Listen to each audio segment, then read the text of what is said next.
ବାହାଘରର ମାସେ ବିତି ଯାଇଥିଲା, କିନ୍ତୁ ମୁଁ ମୋ ସ୍ୱାମୀଙ୍କ ମୁହଁ ଦେଖିନଥିଲି। କାରଣ ସେ ଯେତେବେଳେ ରୁମ୍କୁ ଆସୁଥିଲେ ଲାଇଟ୍ ଅଫ୍ କରିଦେଉଥିଲେ, ଆଉ ମୁଁ ଉଠିବା ପୂର୍ବରୁ ଘରୁ ବାହାରକୁ ଚାଲି ଯାଉଥିଲେ। ଦିନେ ମୋ ସ୍ୱାମୀ ମୋ ସହ ଏମିତି କରିବାର ରହସ୍ୟ କ'ଣ ଜାଣିବା ପାଇଁ ମୁଁ ମୋ ଜାଗାରେ ଚାକରାଣୀକୁ ଶୁଆଇ ଦେଇ ନିଜ ରୁମ୍ରେ ଲୁଚିଗଲି। ସ୍ୱାମୀ ରୁମ୍କୁ ଆସିଲା ପରେ ମୁଁ ଲାଇଟ୍ ଅନ୍ କରି ଯାହା ଦେଖିଲି, ମୋର ନିଜ ଆଖି ଉପରେ ବିଶ୍ୱାସ ହେଲାନି। ସେଦିନ ବାସର ରାତିରେ ମୋ ରୁମ୍ରେ ଏକା ବସିକି 4 ଘଣ୍ଟା ବିତେଇ ସାରିଥିଲି, କିନ୍ତୁ ମୋ ସ୍ୱାମୀଙ୍କର ଦେଖା ନଥିଲା। ଘଣ୍ଟାକୁ ଦେଖିଲା ବେଳକୁ ରାତି 1 ବାଜିଲାଣି। ମୋର ମନ ଦୁଃଖ ହେଲା। ଆଜି ରାତିରେ ତ ସ୍ୱାମୀ ସ୍ତ୍ରୀ 2 ଜଣ କେତେ ମିଠା ମିଠା କଥା ହୁଅନ୍ତି, ଜୀବନ ସାରା ପରସ୍ପରର ସାଥ ଦେବା ପାଇଁ ଶପଥ କରନ୍ତି, କିନ୍ତୁ ଏତେ ଡେରି ହେଲାଣି, ସେ କ'ଣ ପାଇଁ ରୁମ୍କୁ ଆସୁନାହାନ୍ତି? ପ୍ରକୃତରେ ମୁଁ ମୋ ସ୍ୱାମୀଙ୍କୁ ଦେଖିନଥିଲି। ଆମ ଘରର ଏ ଗୋଟେ ପ୍ରଥା ଥିଲା, ବାହାଘର ପୂର୍ବରୁ ପୁଅ ଝିଅ ପରସ୍ପରର ଫଟୋ ମଧ୍ୟ ଦେଖିବେନି। କିନ୍ତୁ ମୁଁ ସାନ ଭଉଣୀଠୁ ଶୁଣିଥିଲି ମୋ ସ୍ୱାମୀ ଦେଖିବାକୁ ବହୁତ ସୁନ୍ଦର। ସେଦିନଠୁ ମୁଁ ବାହାଘରର ସୁନ୍ଦର ସ୍ୱପ୍ନ ଦେଖିବା ଆରମ୍ଭ କରିଦେଇଥିଲି। ଆଉ ଏଇ ବାସର ରାତିରେ ଯେତେବେଳେ ମୋତେ ରୁମ୍ରେ ବସେଇ ଦିଆଗଲା, ମୁଁ ଟିକେ ଡରି ଯାଇଥିଲି। 4 ଘଣ୍ଟା ଅପେକ୍ଷା କରି କରି ମୋର ଅଣ୍ଟା ପିଠି ଲାଗିଯାଇଥିଲା। ଇଚ୍ଛା ହେଉଥିଲା ବାହାରକୁ ଯାଇକି ଦେଖିବି ମୋ ସ୍ୱାମୀ କ'ଣ କରୁଛନ୍ତି, କିନ୍ତୁ ଏମିତି କରିବାଟା ଉଚିତ ଲାଗିଲାନି। କିଛି ସମୟ ପରେ ନିଦରେ ମୋ ଆଖି ଟିକେ ଲାଗିଯାଇଥିଲା। ହଠାତ୍ କବାଟ ଖଡ଼ ଖଡ଼ ଶବ୍ଦରେ ମୋ ନିଦ ଭାଙ୍ଗିଗଲା, କିନ୍ତୁ ମୁଁ ଉଠିକି ଦେଖେ ତ ପୁରା ରୁମ୍ ସାରା ଅନ୍ଧାର।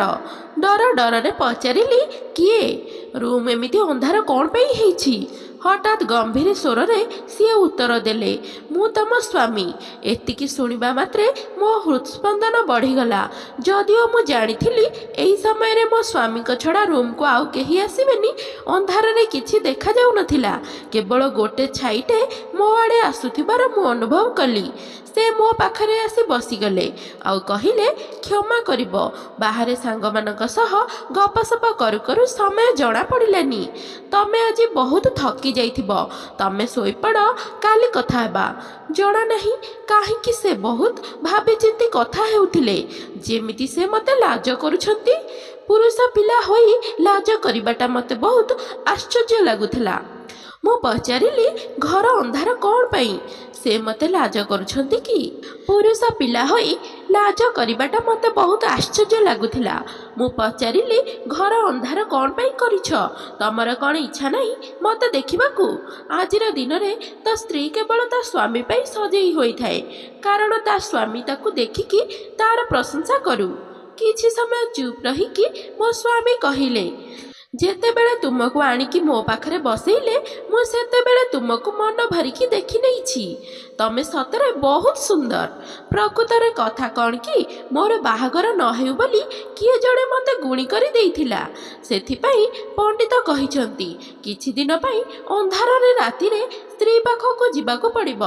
ଏକଥା ମୋତେ ବହୁତ ଅଜବ ଲାଗିଲା, କିନ୍ତୁ ମୁଁ ପ୍ରଥମ ଦିନ ରାତିରୁ କୌଣସି ଯୁକ୍ତିତର୍କ କରିବାକୁ ଚାହୁଁନଥିଲି। ସେଥିପାଇଁ ଚୁପ୍ ରହିଲି। ମୋ ଶୋଇବା ପୂର୍ବରୁ ସେ ଶୋଇପଡ଼ିଲେ। ମୋତେ ବହୁତ ଖରାପ ଲାଗିଲା, କାରଣ ଯେହେତୁ ମୁଁ ମୋ ସ୍ୱାମୀକୁ ଦେଖିନଥିଲି, ତାଙ୍କୁ ଦେଖିବାର ଉତ୍କଣ୍ଠା ମୋ ମନରେ ଥିଲା। ତଥାପି ମୁଁ ମନକୁ ବୁଝେଇଦେଲି, କିଛି କଥା ନାହିଁ, ସକାଳେ ଉଠିଲେ ମୁଁ ତାଙ୍କୁ ଭଲକି ଦେଖିନେବି। ସକାଳୁ ଆଖି ଖୋଲିବା କ୍ଷଣି ମୋ ସ୍ୱାମୀ ଶୋଇଥିବା ସାଇଡ଼୍କୁ ଖୁସିରେ ମୁହଁ ବୁଲେଇକି ଦେଖିଲି, ସେ ଖଟରେ ନଥିଲେ। ମୁଁ ଚାରିଆଡ଼େ ନଜର ବୁଲେଇଲି, ସେ କୋଉଠି ନଥିଲେ। ବାହାରକୁ ଆସି ଦେଖିଲି ମୋ ଶାଶୁମା ମନ ଦୁଃଖରେ ସୋଫା ଉପରେ ବସିଛନ୍ତି, କିନ୍ତୁ ମୋତେ ଦେଖିବା କ୍ଷଣି ହସିକି ପାଖକୁ ଡାକିଲେ। ମୁଁ ପାଖକୁ ଯାଇକି ପଚାରିଲି, ମା, ସିଏ କୁଆଡ଼େ ଗଲେ? ରୁମ୍ରେ ନାହାନ୍ତି। ଶାଶୁ କହିଲେ, ସେ ସକାଳୁ କାମକୁ ପଳେଇଲାଣି। ମୁଁ ଘଣ୍ଟା ଆଡ଼େ ନଜର ପକେଇଲି। ସକାଳ 7ଟା ବାଜିଥିଲା। ଶାଶୁମା ମୋ କଥା ବୁଝିପାରିକି କହିଲେ, ତାହାର ବହୁତ ବଡ଼ ବିଜନେସ୍, ସେଇଥିପାଇଁ ସେ ଶୀଘ୍ର ଘରୁ ବାହାରିଯାଏ। ଇଚ୍ଛା ହେଉଥିଲା ପଚାରିବି, ତମ ପୁଅ ଏ ବାହାଘରରେ ରାଜି ଥିଲେ ନା ନାହିଁ? ରାତିରେ କଥା ହେଲେନି, ଆଉ ସକାଳୁ ଉଠିକି ବାହାରକୁ ପଳେଇଲେ। ଏମିତି ଭାବୁଥିବା ବେଳେ ମୋ ନଜର ହଠାତ୍ ସାଇଡ୍ ରୁମ୍ରେ ପଡ଼ିଲା। ସେଠୁ ମୋ ଦିଅର ବାହାରିକି ଆସିଲେ, ଆଉ ମୋ ସହ ନଜର ନ ମିଶେଇକି ସେଠୁ ପଳେଇଲେ। ମୋତେ ବହୁତ ଆଶ୍ଚର୍ଯ୍ୟ ଲାଗୁଥିଲା। ମୋ ଶାଶୁ ମଧ୍ୟ ଚିନ୍ତିତ ରହୁଥିଲେ। ଯଦିଓ ମୁଁ ତାଙ୍କ ବିଷୟରେ ଜାଣିଥିଲି ଯେ ସେ ପୁରା ବିନ୍ଦାସ ଆଉ ଖୁସି ମିଜାଜର ମହିଳା। ଏମିତିରେ ସଞ୍ଜ ହେବାକୁ ଆସିଲା। ମୁଁ ରୁମ୍କୁ ଆସିକି ଭଲକି ସଜେଇ ହେଲି ଆଉ ତାଙ୍କର ଅପେକ୍ଷା କଲି। କିନ୍ତୁ ସେ ଘରକୁ ଫେରିଲେନି। ଶାଶୁମା ମୋତେ ବୁଝେଇ ସୁଝେଇ ଖାଇବାକୁ ଦେଲେ। ସେଠି ଦିଅର ମଧ୍ୟ ଖାଇ ବସିଥିଲେ। ମୁଁ ଲକ୍ଷ୍ୟ କରୁଥିଲି ସେ ମୋତେ ଲୁଚି ଲୁଚି ଦେଖୁଥିଲେ ଆଉ ମୋ ନଜର ତାଙ୍କ ଉପରେ ପଡ଼ିବା କ୍ଷଣି ସେ ସେଠୁ ଅଧା ଖିଆରେ ଉଠିକି ପଳେଇଲେ।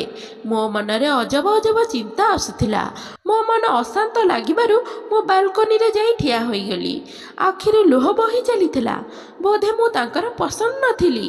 ସେ ମୋତେ ଘୃଣା କରୁଥିଲେ ନା ତାଙ୍କ ହୃଦୟରେ ଆଉ କିଏ ଥିଲା। ଏମିତି ଭାବନା ରାଇଜରେ ବୁଡ଼ିଥିବା ବେଳେ ହଠାତ୍ ରୁମ୍ର ଲାଇଟ୍ ଅଫ୍ ହୋଇଗଲା। ବାଲକୋନିରେ ହାଲକା ଲାଇଟ୍ର ବଲ୍ଟେ ଲାଗିଥିଲା। ତାକୁ ବନ୍ଦ ନ କରି ମୋ ରୁମ୍ ଭିତରକୁ ଆସିଲି। ଆଜି ମୁଁ ନିଷ୍ପତ୍ତି ନେଇସାରିଥିଲି ଯେମିତି ହେଲେ ସବୁ କଥା କ୍ଲିଅର କରିବି।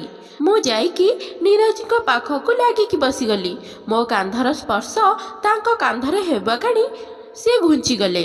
ମୁଁ ପୁଣି ଥରେ ଡରି ଡରିକି ଯାଇକି ନୀରଜଙ୍କ ହାତକୁ ଧରିଲି ତ ସେ ମୋ ହାତକୁ ଛିଞ୍ଚାଡ଼ି ଦେଇ କହିଲେ, ଯାହା କହିବାର ଅଛି ଶୀଘ୍ର କୁହ, ମୋତେ ନିଦ ଲାଗିଲାଣି।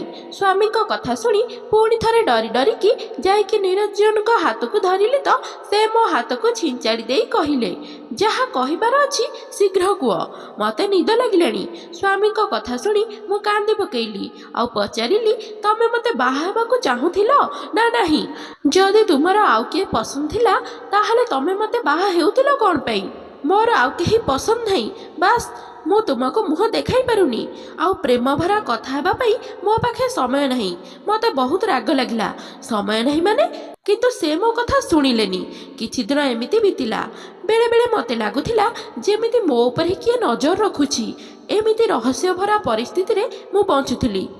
ଦିନେ ସଞ୍ଜବେଳେ ଶାଶୁଙ୍କ ରୁମ୍କୁ ଚା ନେଇକି ଗଲାବେଳେ ହଠାତ୍ ଶାଶୁଙ୍କୁ ଫୋନ୍ରେ କାହା ସହ କଥା ହେଉଥିବାର ଶୁଣି ମୁଁ ସେଠି ଅଟକି ଗଲି। କାହା ସାଙ୍ଗେ କଥା ହେଉଥିଲେ କେଜାଣି, କିନ୍ତୁ ବାରମ୍ବାର ସେ ଯେମିତି କାହାକୁ ଅନୁରୋଧ କରୁଥିଲେ। ଜଣା ନାହିଁ କିଏ ତାଙ୍କୁ ବ୍ଲାକମେଲ୍ କରୁଥିଲା। ମୋ ରୁମ୍ରେ ପଶିବା ଦେଖିକି ଶାଶୁ ଫୋନ୍ ରଖିଦେଲେ ଆଉ ଆଖିରୁ ଲୁହ ପୋଛିଦେଲେ। କାନ୍ଦିବାର କାରଣ କ'ଣ ପଚାରିବାରୁ ସେ କହିଲେ, ମୁଁ ମୋ ଭାଇ ସଙ୍ଗେ କଥା ହେଉଥିଲି। ସେ କେବେଠୁ ରାଗିକି ମୋ ସାଙ୍ଗେ କଥା ହେଉନି କି ଦେଖା କରୁନି। ତାକୁ ଘରକୁ ଆସିବାକୁ ଅନୁରୋଧ କରୁଥିଲି। ଶାଶୁଙ୍କ କଥା ଶୁଣି ମୁଁ ଉଦାସ ହୋଇଗଲି। କିନ୍ତୁ ପରେ ଯେଉଁ ସତ ମୋ ସାମ୍ନାକୁ ଆସିଲା ଜାଣିକି ମୁଁ ସ୍ତବ୍ଧ ହୋଇଗଲି। ମୋ ମାଉସୀ ଶାଶୁ ଘରକୁ ଆସିଥିଲେ। ମୁଁ କିଚେନ୍ରେ ଥିବାବେଳେ ମୋ ପାଖକୁ ଆସିକି କହିଲେ, ନୀରଜ ଖବର କ'ଣ? ଛାଡ଼, ତା ସହ ଦେଖା କରିବାକୁ ମଧ୍ୟ ଇଚ୍ଛା ନାହିଁ। ମୁଁ କହିଲି, ମାଉସୀ ସେ ସକାଳୁ ସକାଳୁ କାମକୁ ପଳାଉଛନ୍ତି। ଆଚ୍ଛା, ଆଉ ରାତିରେ କେତେବେଳେ ଘରକୁ ଆସୁଛି? ମୁଁ ଆଉ ସେ କଥା ଆଗକୁ ନ ବଢ଼େଇ ପଚାରିଲି, ମାଉସୀ ଆପଣଙ୍କ ଭାଇ ଆଉ ମାଆଙ୍କ ଭିତରେ ଏମିତି କି ଝଗଡ଼ା ହୋଇଛି ଯେ ମା ଏତେ ଅନୁରୋଧ କଲା ପରେ ମଧ୍ୟ ସେ ମାଆଙ୍କ ସହିତ କଥା ହେଉନାହାନ୍ତି କି ଘରକୁ ଆସୁନାହାନ୍ତି? ମାଉସୀ ଆଶ୍ଚର୍ଯ୍ୟ ହୋଇକି କହିଲେ, କୋଉ ଭାଇ? ଆମର ତ କେହି ଭାଇ ନାହିଁ। ଆମେ କେବଳ ଦୁଇ ଭଉଣୀ। ମାଉସୀଙ୍କ କଥା ଶୁଣି ମୁଁ ଆଶ୍ଚର୍ଯ୍ୟ ହେଲି। ତାହେଲେ ମା ମୋତେ ମିଛ କ'ଣ ପାଇଁ କହିଲେ? ସେତେବେଳେ ମା ସେଠିକି ଆସିକି ଆମ କଥା ଶୁଣି ଦେଇଥିଲେ। ସତ ଜଣା ପଡ଼ିଯିବାରୁ କାନ୍ଦି କାନ୍ଦି କହିଲେ, ମା ରେ ମୋତେ କ୍ଷମା କରିଦେ। ପ୍ରକୃତରେ ମୁଁ ଫୋନ୍ ନୀରଜକୁ କରୁଥିଲି। ସେ ତତେ ପସନ୍ଦ କରୁନଥିଲା। ମୁଁ ରାଗରେ କହିଲି, ପସନ୍ଦ ଯଦି କରୁନଥିଲେ ତାହେଲେ ବାହା କ'ଣ ପାଇଁ ହେଉଥିଲେ? ମୁଁ କ'ଣ କରିବି ରେ ମା? ସେ କ'ଣ ମୋର କଥାରେ ଅଛି?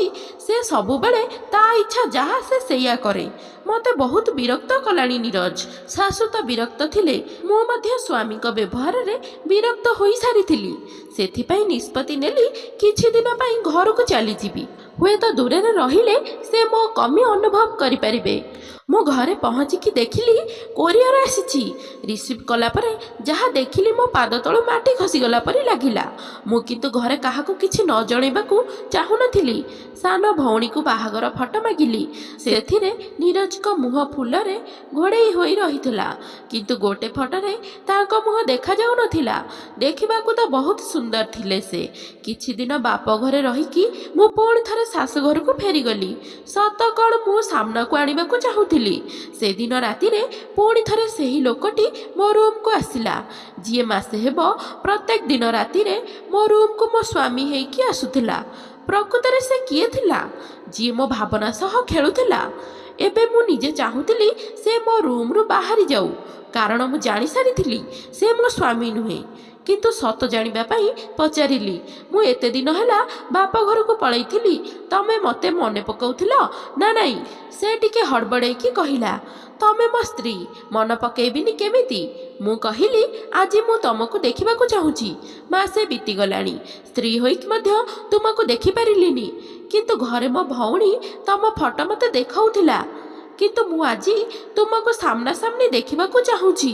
ମୁଁ ସେହି ଯାଦୁ ଗୁଣିଗାରେଡ଼ିକୁ ବିଶ୍ୱାସ କରୁନି। ସେ କହିଲେ, ତମେ ବିଶ୍ୱାସ କର କି ନ କର, ମୁଁ କିନ୍ତୁ ବିଶ୍ୱାସ କରେ। ଆଉ ଏକଥା ମଧ୍ୟ ସତ, ମୋର ଚିକିତ୍ସା ନ ସରିବା ପର୍ଯ୍ୟନ୍ତ ମୁଁ ତୁମକୁ ମୁହଁ ଦେଖେଇବିନି। ତମେ ଯଦି ପ୍ରତିଦିନ ମୋତେ ଏମିତି ହଇରାଣ କରିବ, ତାହେଲେ ମୁଁ ରୁମ୍କୁ ଆସିବିନି। ଏମିତି କହିକି ସେ ରୁମ୍କୁ ବାହାରକୁ ପଳେଇଲେ। ତା ପରଦିନ ସେ ରୁମ୍କୁ ଆସିଲେ, ପ୍ରତିଥର ଭଳି ରୁମ୍ ଅନ୍ଧାର କରିକି। ଆଉ ସେ ମୋତେ କ'ଣ ଗୋଟେ ଖାଇବାକୁ ଦିଅନ୍ତି। ସେ କ'ଣ କେଜାଣି, ମୋର ନିଦ କେବେ ସକାଳ ହେବା ପୂର୍ବରୁ ଭାଙ୍ଗେନି। ଆଉ ସକାଳୁ ସେ ଘରୁ ବାହାରକୁ ପଳାଇଥାନ୍ତି। ସେଦିନ ମୁଁ ଗୋଟେ ପ୍ଲାନ୍ କଲି। କାମ ଅଧିକ ଥିବା ବାହାନା କରି ଚାକରାଣୀକୁ ଘରେ ଅଟକେଇ ଦେଲି। ତାକୁ ନିଦ ବଟିକା ଖୁଆଇକି ମୋ ଜାଗାରେ ଶୁଆଇଦେଲି। ଆଉ ନିଜେ ରୁମ୍ର ସୁଇଚ୍ ବୋର୍ଡ଼ ପାଖରେ ଲୁଚିଗଲି। ସେ ଡେରିରେ ରୁମ୍କୁ ଆସିଲେ। ଆଉ ଯାଇକି ବେଡ଼୍ରେ ଯେମିତି ବସିଛି, ମୁଁ ଫଟକିନା ଲାଇଟ୍କି ଅନ୍ କରିଦେଲି। ବେଡ଼୍ରେ ମୋ ଦିଅରକୁ ଆସିଥିବାର ଦେଖି ମୋ ଆଖିକୁ ବିଶ୍ୱାସ ହେଲାନି। ସେ ମଧ୍ୟ ଡରି ଯାଇଥିଲା। ମୁଁ କହିଲି, ତମେ ଏତେ ଦିନ ହେଲା ମୋ ରୁମ୍କୁ ଏମିତି ଲୁଚିକି ଆସୁଥିଲ, ତମକୁ ଟିକେ ଲାଜ ଲାଗିଲାନି? ଛି, କେତେ ନିର୍ଲଜ ତମେ। ସେ କିଛି ଉତ୍ତର ନ ଦେଇ ଚୁପଚାପ ସେ ଠିଆ ହୋଇଥିଲା। ମୁଁ ଆଲମାରିରୁ ପେପର କାଢ଼ିକି ତା ହାତରେ ଧରେଇ ଦେଲି। ଯେଉଁ ପେପରଟି ମୁଁ ବାପ ଘରକୁ ଗଲାବେଳେ କୋରିଅରରେ ଆସିଥିଲା। ସେଥିରେ ଡିଭୋର୍ସ ପେପର ଥିଲା। ଆଉ ତା ସହ ଗୋଟେ ଚିଠି ମଧ୍ୟ ଥିଲା। ସେଥିରେ ଲେଖା ଥିଲା, ମୁଁ ତୁମକୁ ବାହା ହେବାକୁ ଚାହୁଁନଥିଲି। ମୁଁ ଆଉ କାହାକୁ ପସନ୍ଦ କରୁଥିଲି, ଆଉ ତାକୁ ବାହା ହେବାକୁ ଚାହୁଁଥିଲି। କିନ୍ତୁ ମୋର ବାହାଘର ଦିନ ରାତିରେ ହିଁ ଘର ଛାଡ଼ି ପଳେଇ ଆସିଥିଲି। ଏବେ ମୁଁ ତୁମକୁ ଡିଭୋର୍ସ ପେପର ପଠାଉଛି। ତମେ ଡିଭୋର୍ସ ପରେ ଅନ୍ୟତ୍ର ବିବାହ କରିନେବ। ମୁଁ ଏକଥା ଜାଣିବା ପରେ ପୁରା କାଠ ପାଲଟି ଯାଇଥିଲି। ଏସବୁ ମୋ ସହ କ'ଣ ଘଟୁଛି? ମୋ ସ୍ୱାମୀ ଯଦି ଘରେ ନଥିଲେ, ତାହେଲେ ମୋ ରୁମ୍କୁ କିଏ ସବୁ ରାତିରେ ଆସୁଛି? ଏବେ ଜାଣିଲି, ମୋ ଦିଅର ମୋତେ ଧୋକା ଦେଉଥିଲା। ଦିଅରର କଲର୍ ଧରିକି ଜାବଡ଼ା ଲଗେଇଲି। ପଚାରିଲି, କୁହ, ତମେ ମୋ ସହ ଏମିତି କ'ଣ ପାଇଁ କଲ?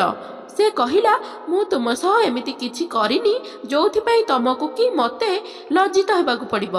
ମୁଁ ଯାହା କରିଛି କେବଳ ମା କଥାରେ କରିଛି।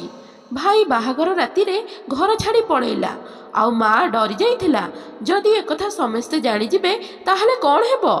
ସେଥିପାଇଁ ମା ମୋତେ ଏସବୁ କରିବାକୁ କହିଲେ। କିନ୍ତୁ ମୁଁ ରାଣ ଖାଉଛି। ମୁଁ ତମ ସହ କିଛି ଭୁଲ କରିନି, କିଛି ଖରାପ କରିନି। ମୁଁ କାନ୍ଦି କାନ୍ଦି କହିଲି, ମୁଁ ଏଠିକି କେବଳ ସତ କ'ଣ ଜାଣିବା ପାଇଁ ଆସିଥିଲି। ତମ ଭାଇ ମୋତେ ଡିଭୋର୍ସ ଦେଇଦେଲେ। ମୋର ଆଉ ଏ ଘରେ ରହିବାର କୌଣସି ଆବଶ୍ୟକତା ନାହିଁ। ତାପରେ ମୁଁ ଘରେ ସବୁ କଥା ଜଣେଇକି ଘରକୁ ପଳେଇ ଆସିଲି। କିନ୍ତୁ କିଛି ମାସ ପରେ ମୋ ଶାଶୁ ଆମ ଘରକୁ ଆସିକି କ୍ଷମା ମାଗିକି କହିଲେ, ମୁଁ ତମ ଝିଅର ହାତ ମୋ ସାନ ପୁଅ ପାଇଁ ମାଗୁଛି। ମୁଁ ଜାଣିଛି, ଡିଭୋର୍ସ ହୋଇଥିବା ଝିଅକୁ ଭଲ ପ୍ରସ୍ତାବ ମିଳିବା କଷ୍ଟ। ଭୁଲ ଆମର ହୋଇଛି। ତମ ଝିଅ କ'ଣ ପାଇଁ ତାର ଦଣ୍ଡ ପାଇବ? ମୁଁ ନିରୋଜକୁ ବହୁତ ଅନୁରୋଧ କଲି, କିନ୍ତୁ ସେ ଫେରିବାକୁ ମନା କରିଦେଲା। ତାପରେ ମୋ ବାହାଘର ଦିଅର ସାଙ୍ଗେ କରିଦିଆଗଲା। ଆଉ ସେ ବହୁତ ଭଲ ମଣିଷ ମଧ୍ୟ ଥିଲେ। ସମୟ ବିତିବା ସହ ସବୁ କଥାକୁ ଭୁଲି ଆମେ ଆମର ସୁଖର ସଂସାର ଆରମ୍ଭ କଲୁ। ତ ଶ୍ରୋତା ବନ୍ଧୁମାନେ, ଆଶା କରୁଛି ଆଜିର ଏହି କାହାଣୀଟି ଆପଣମାନଙ୍କୁ ନିଶ୍ଚିନ୍ତ ପସନ୍ଦ ଆସିଥିବ। ଆଉ ପସନ୍ଦ ଆସିଥିଲେ ଭିଡ଼ିଓଟିକୁ ଲାଇକ୍, ସେୟାର ଆଉ ଚ୍ୟାନେଲକୁ ସବସ୍କ୍ରାଇବ୍ କରିବାକୁ ବିଲକୁଲ ବି ଭୁଲନ୍ତୁ ନାହିଁ। ତେବେ ଆଜି ପାଇଁ ରହୁଛି, ବାଏ। ପୁଣି ଦେଖା ହେବ ଆଉ ଏକ ସୁନ୍ଦର କାହାଣୀ ସହିତ ଆଉ ଏକ ନୂଆ ଭିଡ଼ିଓରେ। ଆପଣଙ୍କୁ ଅନୁରୋଧ, ଆପଣମାନେ ଭିଡ଼ିଓ ଦେଖୁଛନ୍ତି କିନ୍ତୁ ସବସ୍କ୍ରାଇବ୍ କରୁନାହାନ୍ତି। ଜଲ୍ଦି 1K ସବସ୍କ୍ରାଇବର କମ୍ପ୍ଲିଟ୍ କରିଦିଅନ୍ତୁ। ଧନ୍ୟବାଦ।